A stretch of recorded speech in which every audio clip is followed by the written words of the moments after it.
good time? I know I sure as hell am, man. I'm ready to laugh. I'm ready to smile. I'm ready to feel nice. You know what I'm saying? Welcome back to Eddie B TV. I am, of course, Eddie B. Nice to see y'all. And we are back at you again today for another reaction video. And on this wonderful Friday, we are going to close out the stand-up week another time with getting to some more George Carlin today, y'all. All right.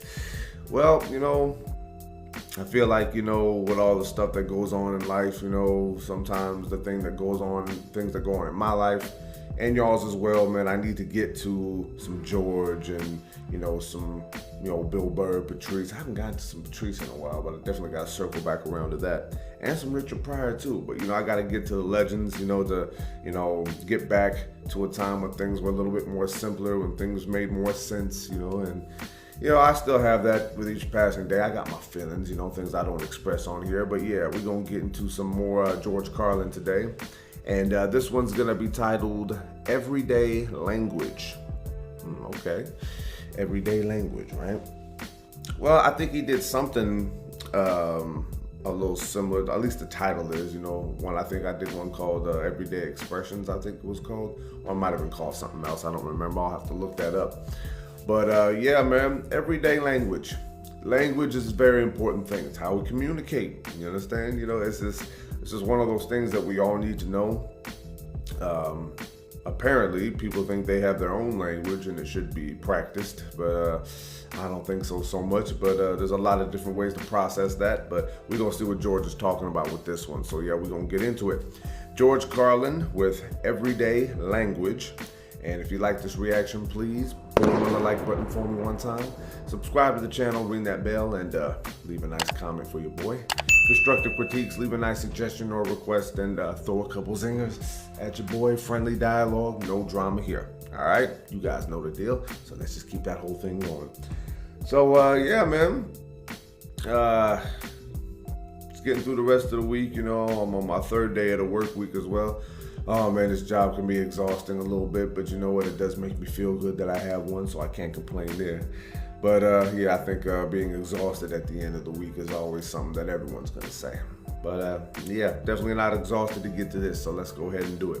George Carlin with Everyday Language, right here on Eddie B TV. Wonderful Friday of stand-up, y'all. Let's get our laugh on again to close out the week.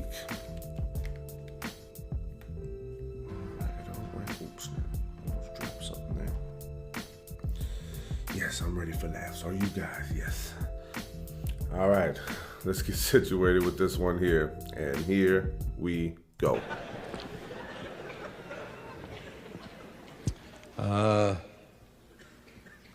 There's some just plain old words that are sort of fun to think of or look at more closely than usual. Things like hot water heater. Have you ever thought of hot water heaters? Pardon me? I said I'd like to buy a hot water heater. What the hell for?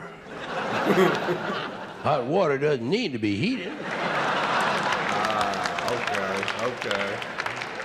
You must want a cold water heater. How about a hot water cooler?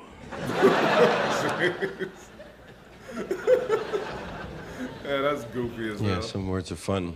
Words like flammable. Flammable, inflammable, and non-inflammable.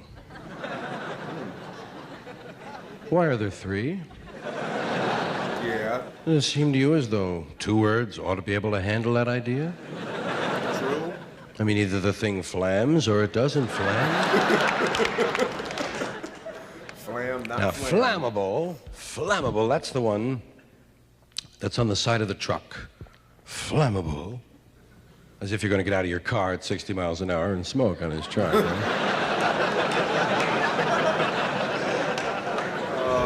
Flammable. I found out the reason it says that on the truck is so that just in case you should be spinning out of control at 70 or 80, heading for the truck, you'll know what it was that happened, you know? Yeah. Gives you a chance to make a few plans, you know? Not a Put the lot cigarettes of time. out, put the cigarettes out. And of course, there's a moment just after beginning to blow up when you stop blowing up for just a moment and you say, fucking flammable. Then, of course, you do continue to blow up. Nothing we can do about that. Unfortunately, no. Jumbo shrimp.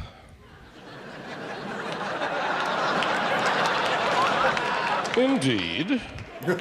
What do you expect when you order that? What will arrive? Will it be a large shrimp or a little jumbo?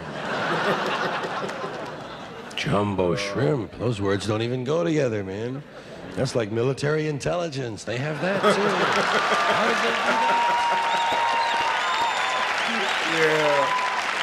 Oh, there's George, man. There he is. There's another phrase like that, business ethics.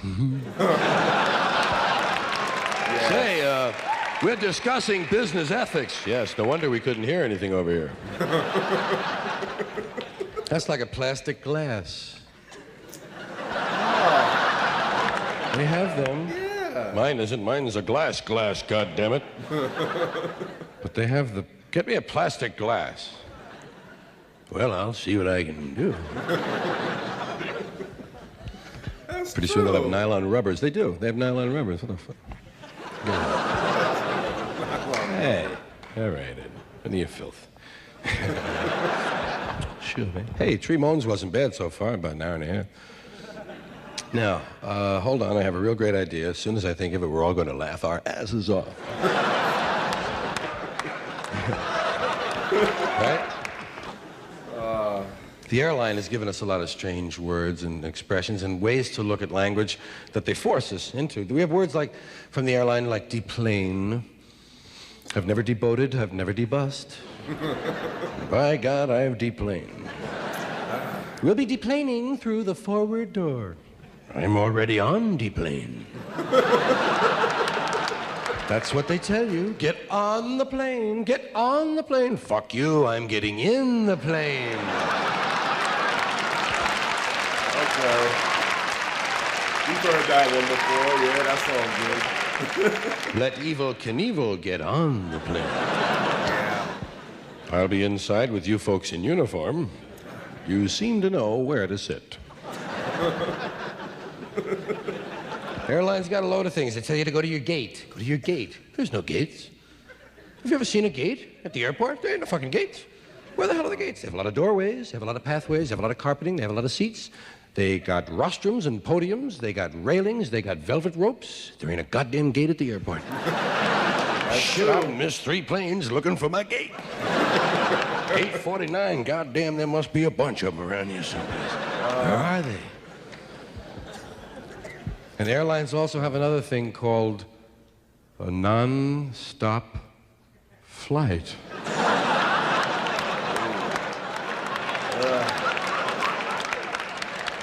Not me, bullshit.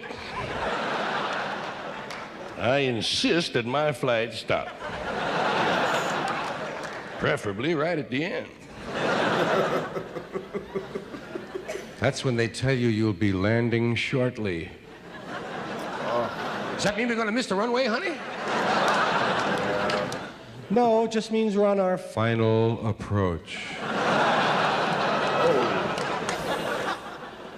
It's when they tell you to put your seat back forward. Wow. You mean one time or a lot of times, honey?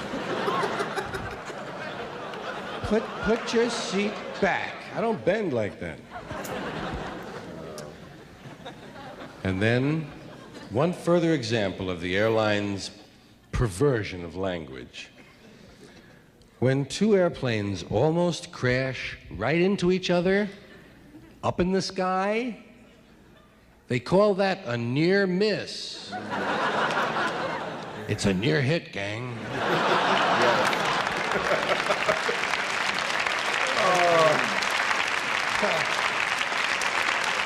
Oh, George. Well, thank you. You're nice guys. We're having fun, you know. I had a couple more word thoughts, but screw 'em. I thought of most of them anyway.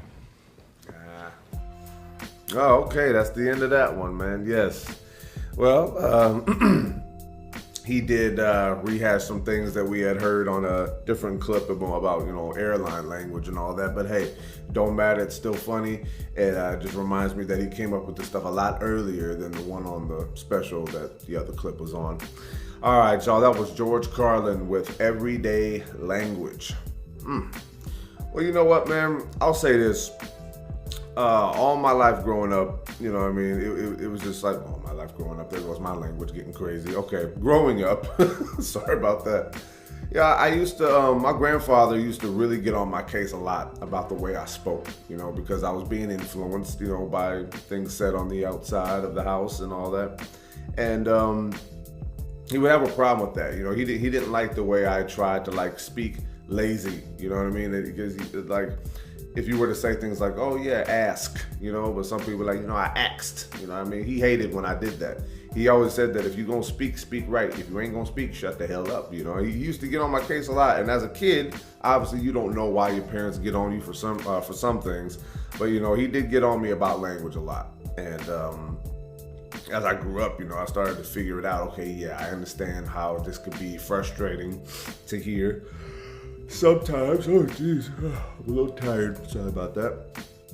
But yeah, man, the way that we say things, it's always like this, we leave a lot of things out, or we add things that don't make sense. And in today's times, that we live in, that's considered to be the norm. There's a lot of nonsense being said today that makes absolutely no sense.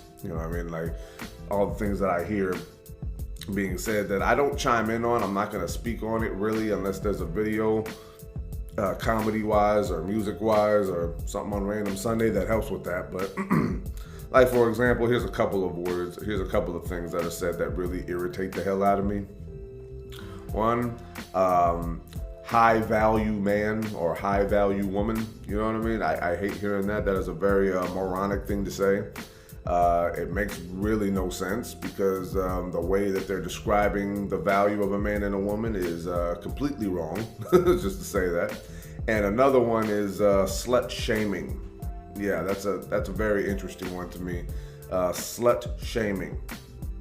It's a negative to be slut shaming. It's a negative to be a slut, but then again, who am I to judge, right? I mean, there's a lot of men who like sluts, but at the same time, I guess it's how you carry that out that makes a big difference. I don't know, but that's just one way of looking at it. But the way he was talking about things, like hot water heater, you know what I mean? It's just when I was growing up, it was just like, oh yeah, it's a water heater. That's all. It was just a water heater. That's all it was called. Whenever I hear someone say hot water heater, it does kind of make me laugh a little bit because I would just be thinking, you know what I mean? Exactly what he said, hot water doesn't need to be heated. I mean, if you heat hot water even more, it's probably going to be lava for crying out loud. But jumbo shrimp was a funny one because shrimp is a shrimp. You call a short person a shrimp because they're little. They're not jumbo. It's just it's a weird thing. It's there's smaller shrimp and then there's bigger shrimp, but they're still shrimp. They're still very, very small. So that was a funny one. Military intelligence. Now that one had me laughing a little bit, man, because obviously military intelligence doesn't really start with the military, I think. I could be wrong about this. Somebody school me, but the military doesn't do anything unless the government tells them to do it. So should be just intelligence. You know what I mean? Okay, here's the intelligence we have here. Government doesn't really have a lot of intelligence, neither does the military either. But then again, if I say that loudly enough and people will think, oh, that means you don't support the troops. I mean, which is another weird thing to say. The government, you know what I mean? Now they say the government is here to help all of us and stuff like that. No. George Carlin pointed that out to us in a really straightforward and honest way in another clip we watched. But the thing about languages is that we use it to communicate, but then again, if we have all these dumb ways of saying things, then how are we really communicating well with one another? It doesn't seem like it's going on too good to me, especially these days. I mean, obviously, if I were to be a petty person, that I could just point out all the dumb things women say, but nah, that would be unfair. Men, we say a lot of dumb shit too, man. And just as much, if not more, than the ladies. So yeah, we all got some work to do on ourselves. But the school, the education system is where we're supposed to be learning these things as well as home, and we're just not doing a good job, y'all. We can keep pounding it into these little ones, but then all of a sudden it's like, another word that kind of like throws me off sometimes. Not because it doesn't make sense, but like indoctrinate. I still get a little bit, shaky on what that word means sometimes, and some people think they know what things mean and they really don't. And yet the people who are getting everything wrong are the people who are teaching people, which is very, very dangerous. But yeah, man, the airline stuff, you know what I mean? That was pretty fun. Oh, but yeah, but flammable. That's another thing. I don't think flammable is the only word that has that kind of confliction when it comes to like multiple ways of expressing it. Not that I could think of any at the top of my head, but I'm certain there are, because we have so many ways of describing things that it's almost like there's too many ways to describe them. I think George said when he was talking about bad words with the 7 words thing, he was just like, there's more ways to describe them than we actually have the dirty words. And he said that was a little strange, and it is, So the fact that, not just talking about dirty words or whatever, but everyday language and statements and things that we say, there's a lot of things that just don't make sense. There's a lot of piling on and things that just don't, really add up. And it's just another way of just like confusing people and not really sending them down the right path. But you know what, man? I always figured that there's a right way to speak and a wrong way to speak. And then now we have another bad way of describing that with language too. People don't say right or wrong, they just say alternative ways to speak. Oh boy, man, it just gets worse and worse with each passing year. Like the alternative way to speak means that it's just your own personal way and you want people to come your way. It's self-centered nonsense to me. And it just needs to go away. But then again, hey, if I got something wrong, somebody school me. I'm certain there's some people who are fluent and like probably English majors or something like that, who probably know more about this than I do. Because me, I'll be the first to admit, I'm a numbnuts. I don't know everything about nothing, so I don't know everything about a lot of things. Okay, let's put it that way then. Yeah, see, even my language is out of whack. But unlike a lot of other people, I'm willing to admit that, yeah, I might be wrong. In fact, I'm pretty certain I might be wrong on a lot of things. But I like how George always puts everything, because the way he describes things, because he was a student of language, and it just reminds me over and over again that I gotta watch that documentary with him. I saw like a couple previews for it, but I haven't gotten to the whole thing yet. If it's on YouTube, which I haven't looked for it at all, if it's on there, then I would definitely like to get to it. Obviously, might do a little break it up in parts, maybe on Random Sunday or something like that. But if you guys know anything about that, let me know. But George has always been the king of language, you know what I mean? Because he doesn't just like leave things alone. He'll dissect even the littlest thing that we might get wrong, because that's how invested he was in language, and it came out a lot in his bits, especially this one here. So yeah, man, language is always something that we need to get better, and we need to communicate with each other better, and we need to stop, being lazy with it, and raising our new little ones to be that lazy with their language too, because it could be very problematic for the future. But yeah, man, very funny bit from George, and I'm gonna go ahead and cut it off right there. One more time, George Carlin with Everyday Language. And if you like that reaction, please boom on the like button for me one more time. Subscribe to the channel, ring that bell, and of course, as always, leave a nice comment for your boy. Constructive critiques, leave a nice suggestion or request, and throw a couple zingers at your boy. Friendly dialogue, no drama here. All right? So understand that, and let's just keep moving that whole thing forward. So yeah, this is gonna be Eddie BTV signing off one more again here. Another great week of stand-up in the books, man. Able to get to a couple new things, and still carrying on strong with Stand Up Special Tuesday. We're going to be closing that out next Tuesday with the final part, just to let y'all know one more time. And yeah, man, I always like laughing, but then again, with the laughs also comes a lot of learning about things too. There's always these little hidden messages, subliminal messages in comedy and music and everything else that I think that we need to really grab a hold of when we can. And when something's just laughing, just laugh. And if something else is there, you got to pick up on it. So that way, we're just making sure that we're also in the process of having fun. We're also just keeping ourselves, very competent up here. You know, at least that's what I try to do anyway. Yeah, it's funny we was talking about the airline stuff at the end there. You know, we heard that on another special, like I said, but you know what? The way he pointed out a couple of things that I didn't hear on the first one. He was talking about deplaning, and that's funny. In my head, I was just thinking about stuff. Deplane. I was just thinking of that out of nowhere. But yeah.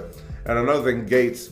That's funny, only because he's exactly right. There are no gates. He's exactly right about that. I've never seen gates at the airport, ever. I don't know why they even say that. And yet there's another thing funny about a language when it comes to when flying and in the airports and all that. Well, you can't use a certain type of language at the airports, and that's called not being able to joke, which is extremely funny, but at the same time, very, very stupid at the same time. I mean, obviously we know what they're talking about. Can't say certain things because it'll just make people break out in a frenzy. But then, man, if that's the case, how come we can't say no bombs on a bus? You know what I mean? You know, I don't know. I mean, we don't want to blow up on an airplane, but do we want to blow up on a bus either? Yeah, we shouldn't be able to say it on there either, but I'm pretty sure people say it then too. So yeah, it's just a weird thing. But yeah, thank y'all for tuning in one more time to this one, man. I had a lot of fun getting to it. Anytime I get a chance to get to George Carlin is always a good day. Always a good day. Because he's my all-time favorite. I've said that a million times. I know I'm a broken record, and I also say that he saved my life, you know, straight up he did. But yeah, man, anytime I get a chance to get to George, it's always a learning experience. It's always something that just makes me feel good on the inside. If I was in a bad mood, it would just make me go from to calm, you know. I just woosah'd, you know, watching George Carlin. But yeah, man, until the next one, man, I don't know when I'm going to get to some more George, but I know when I will, it's going to be a good day. So yeah, thank y'all for tuning in one more time, and until next reaction, love and appreciate y'all. Peace.